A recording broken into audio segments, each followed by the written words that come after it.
It's crazy to see how many of these decentering and 4B conversations are happening in many different spaces. Now, this is in the 2X chromosomes subreddit, so seeing the decenter men situation is not that abnormal. I'm just glad to see so many women are saying similar things. She says, "What steps have you taken to decenter men in your life? For women who have made the conscious efforts to decenter men in their lives, what are the steps you've taken?" I'll go first. 4B lifestyle. I'm not dating or having any sexual contact with men, and I'm child free and not interested in marriage. This has been a hugely this has had a hugely positive impact on my life. Time and attention I previously devoted to building and maintaining relationships with men is now spent on improving myself, working on my goals, and chasing my dreams, nurturing my relationships with women, growing my career, and enjoying hobbies and leisure time. I feel healthier, more balanced, fulfilled, and in control, having deleted the apps and committed to 4B. Honestly, life changing. Switching to female service providers. It took some time, but my GP and specialist docs are all amazing women, and I never worry about feeling unheard or dismissed with medical concerns now. I have a female accountant, personal trainer, and even my car service shop is co-owned by a lovely woman and her husband. Whenever I have options, I seek out women providers. I'm a hiring manager at work and have had the privilege of building an incredible team of women for an innovative and high visibility function at my company.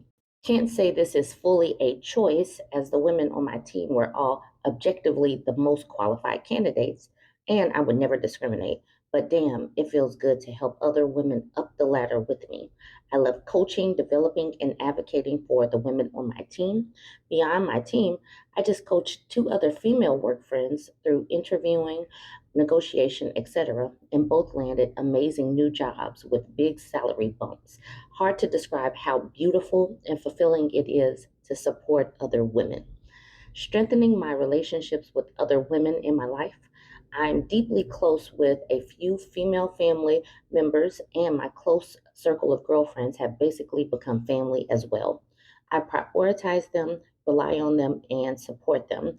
Without men taking up my time and attention, I have more energy to pour into the women in my life, which has been amazing for my mental and emotional health. I'd love to hear from other women who are reclaiming their time and energy and centering themselves and other women in their lives. That was literally a wonderful testament. I am not 4B, I am a married woman, but I do center women. I center women in supporting us. So this makes me smile to see other women taking that initiative to specifically help bring other women up, because we need this. We need this. And I'm so happy that women are not staying within the boxes that were assigned to us and we're doing things on our own. It makes me incredibly happy. Delightful and Darling says, delete the cop in your head first.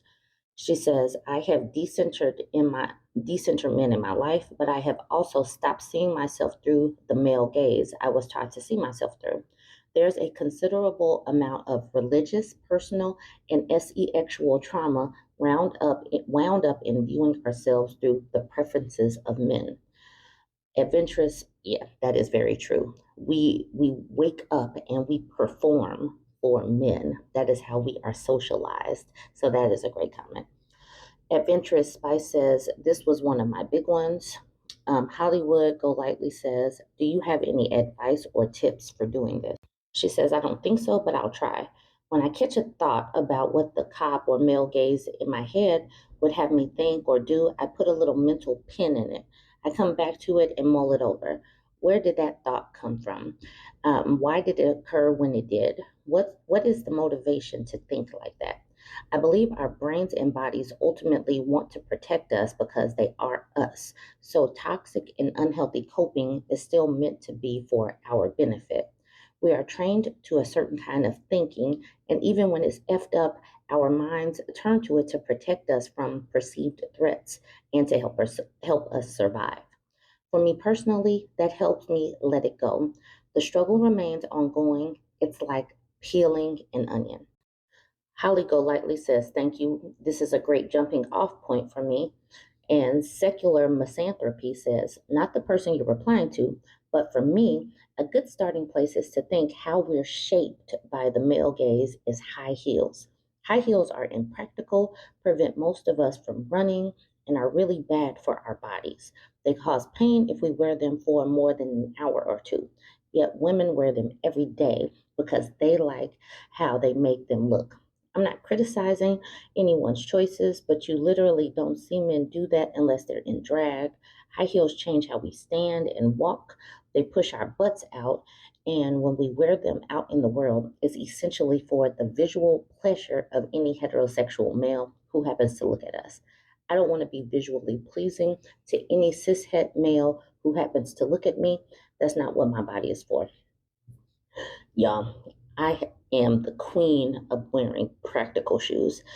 I see these women on these long walks with these heels, and I just can't understand it. I'm currently wearing some Skechers. I bought some Skechers. I am definitely the queen of this comfort over everything.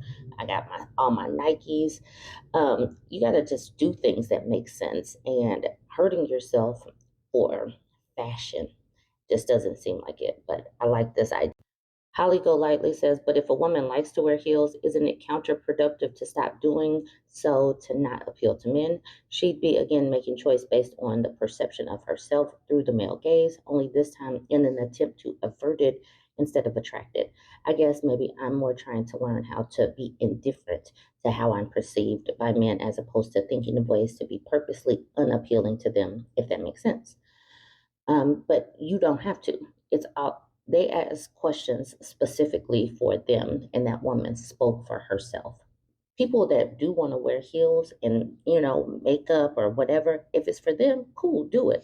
I like wearing lipstick. I like wearing lip gloss. It's not necessarily to attract anybody, but a pop of color is cool, and it's not necessarily because it's saying I'm available. But some other women are like, absolutely not. I don't want to wear that either. So it's all about what you want to do. Snoo Kiwi says, "I read that high heels originated from Ladies of the Night in Italy. The idea was they wanted to advertise their services discreetly. So the clicking of the heels, okay, you know, whatever works. I am not going to go with that one. You guys can finish reading that if you want. That's not the point of the post. Green Carrie says, "I stopped caring so much about my weight. Like I want to eat right, not overindulge and exercise regularly. I'm a big fan of moderation in most things, but my focus is now on my body's health and utility. I'm talking strength and flexibility as I age. I used to fret when I get over 135 pounds because that's the weight the men notice me. Now I don't give a damn." I like that. I really do like that. You want to be healthy, you want to have a long and healthy life, be vivacious, be able to move and do all of the things. That is the reason why I work out. I want to be healthy for my kids in the long run. I want to be healthy for myself and be able to do all of the things as I age, not necessarily because, you want to be a certain size because men like certain sizes. So I like that. This is a great post. I want to know, have you taken the steps to center yourself, center other women? Let me know what steps you are taking, how you resonate with this post. Jump in the comments, let me know. Like, comment, share. This screenshot was cross posted in my BurbNBougie subreddit. It's titled, "The Average Man Cannot Get the Basics Anymore. Sigh." Obviously, this is a sarcasm, but we got to get into it. Harry says to Joseph, "Many young men have little to fight for. No house, no wife, no kids, little chance of a lifelong loyal girlfriend. Wages hardly buy anything anymore, and if they complain, they're told it's their own fault for not working hard enough to get to the top 1%. The traditional societies worked, listen to this part, the traditional societies worked because they gave every man something worth defending. his home, and his family. The average man would work himself to death for a loyal wife and kids. They can't even get those basics anymore. Basics, as in getting a wife. A wife is a person, but every man was promised a woman. Every man was promised a human by patriarchy, and now they can't just get a human slave anymore. They just can't get this bangmaid anymore because women now are actually malfunctioning, and we are actually believing that we are humans that have to be respected for our humanity, our goals. Men actually have to be decent people. They don't just get women simply because they show up with a peen. And these dudes are failing and flailing because of it, because they literally don't know what to do without simply being given their wife and kids and their home. They just are not doing well because they do not have that oppression over us. They don't have, they just, they're not given one of us because we don't have to stay attached to them for survival's sake. Let's get into some of these comments. Icy Tiger, most men will work a woman to death to have a loyal wife and kids. I fixed it for him. Careless Ballad says, sorrows, sorrows. Now, this one from Cat Bus for Ant says, the cheap, the chief export of sad Sakistan. Sorrows and Sorrows is the chief export of sad Sakistan. What I love about women, women are very, very witty. We can play on some words and weave in pop culture. I just love women. Women, our humor is top notch. Kit MB says thoughts and prayers. Radical Mind says, what the F? They really act like they are the only ones facing economic challenges. What is really happening here? They created a system that was designed for them to just be and succeed.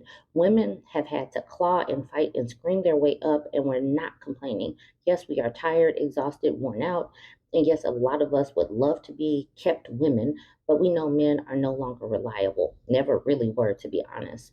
But this here just highlights how they really feel like they are the only ones who feel the heat that is called expectations. I'm sick and tired of them. I'm about to start calling them lame ducks.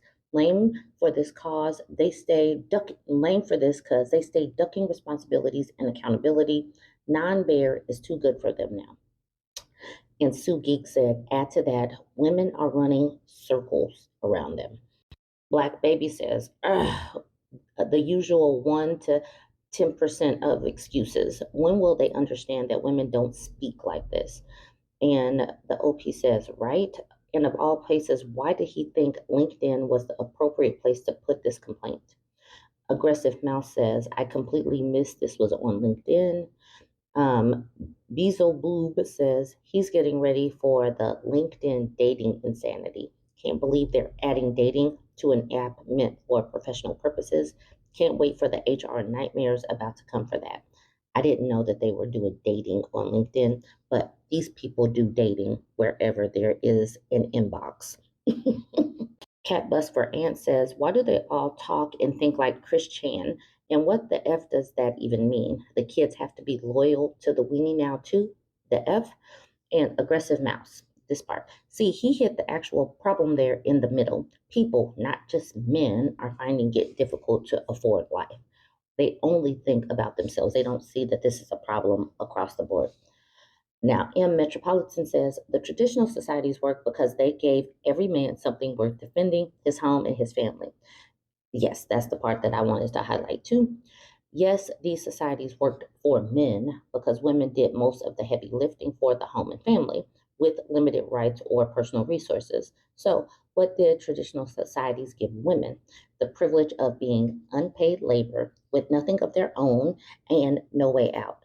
Whenever I hear the term traditional, which was only true for specific people at a specific time, it sounds oppressive. Men are failing and flailing because they don't have the right to just oppress a woman.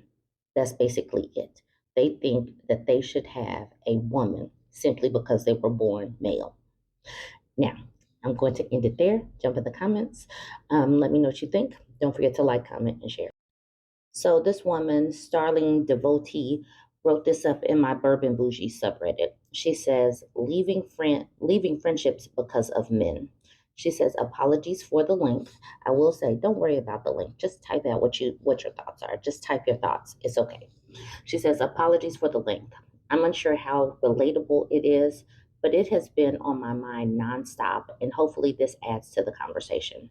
I'm 21 and I've had this problem of having to remove long term female friends from my life because of the men in their lives. I remember having a friend in high school who had a much older, smelly, very creepy boyfriend. She insisted on always coming to hang out with us. And I chose to stop talking to her because I could not stand to have him hovering over us.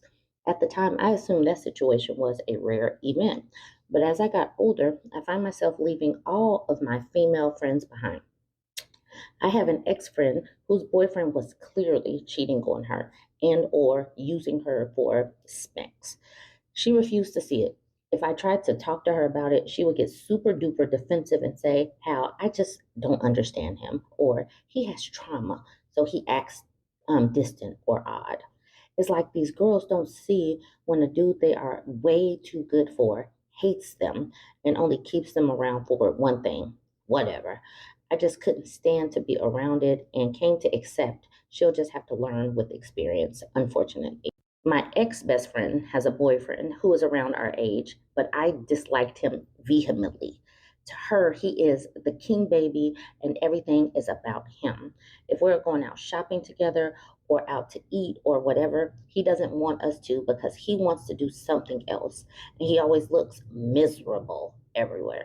She does this pathetic, big eyed pout about how he doesn't feel well. He doesn't like it here. He's upset. He wants to leave. He wants to do that instead. Blah, blah, blah. He's always hovering over her, grumbling and complaining nonstop. She babies him for it. He has loudly insulted her on multiple occasions. He has made it clear she is a placeholder to him. He always looks at other women. He is the stingiest man I've ever met in my life. Like he makes more money than her, but refuses to even buy her flowers and insists they share his meal on dates. Ugh. He is always gaslighting her about things by making it into a conversation where he just manipulates her into believing he is right and she is crazy. Or he'll psychoanalyze her when she notices something off about him and make it about her instead. At this point, has he has clearly convinced her she is not worthy of anyone else. I know next to nothing about him personally, but she has mentioned he has a rocky relationship with his mother and a close bond with his father, who is a convicted sex offender. But when I have mentioned any of this to her, she gets overly defensive and says, well, we talked about it together, or he has undiagnosed autism, ADHD, bipolar. He's just abnormal. So he is a partner, but it's okay because you have an open dialogue on the matter, and he's probably neurodivergent. I am so done. I can't be around them anymore. She still tries to make contact, to hang out, but I keep it curt and polite. I don't want my friends to have their lives ruined by these men, but there's nothing I can really do about it. I can't be there to see it happen, though. I'm sorry. Yeah, I can't be there to see it happen, though, because I'll be saying, I told you so. While the 4B movement and majority of women distancing themselves from crappy men is growing in popularity, we can't forget the young women who refuse to wake up because of XYZ reasons. There are way too many of them I have met, too many young women who are still convinced their value lies solely in their relationships to some man. It makes me nauseous because speaking to them feels like living in a whole nother world. And I can't relate to them because they're always asking if and when I will be dating and laugh confusingly when I say I'm celibate. Does anyone else relate to this? And what do you think can be done about this besides letting them live and learn through the suffering brought on by these men? What could we do to help our fellow women still blinded by patriarchal BS? The only thing to really do is just to keep talking about it, talking about these movements or showing yourself living for yourself. You can just live. There's not a whole lot that you can do to pull people out of that blindness. You can talk to them till they're blue in the face, but many of them won't act until their life has been significantly impacted. You have to surround yourself with other women who are supportive of women.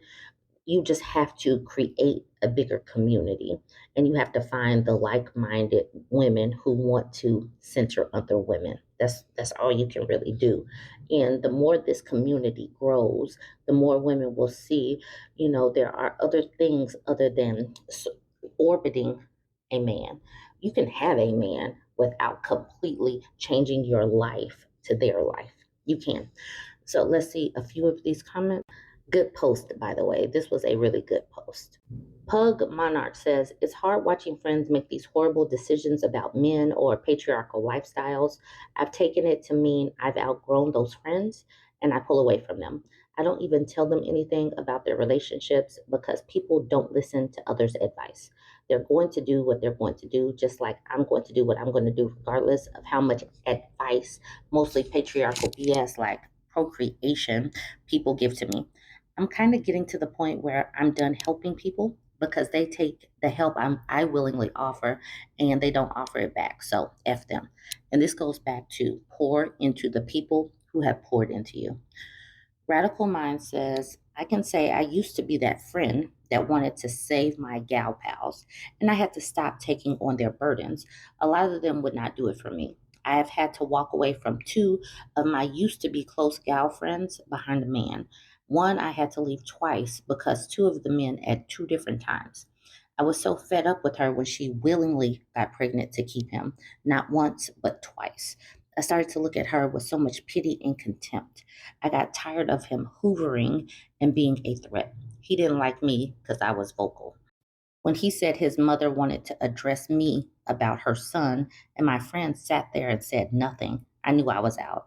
I say all that to say, you are not doing anything wrong. Walking away saves us and spares them.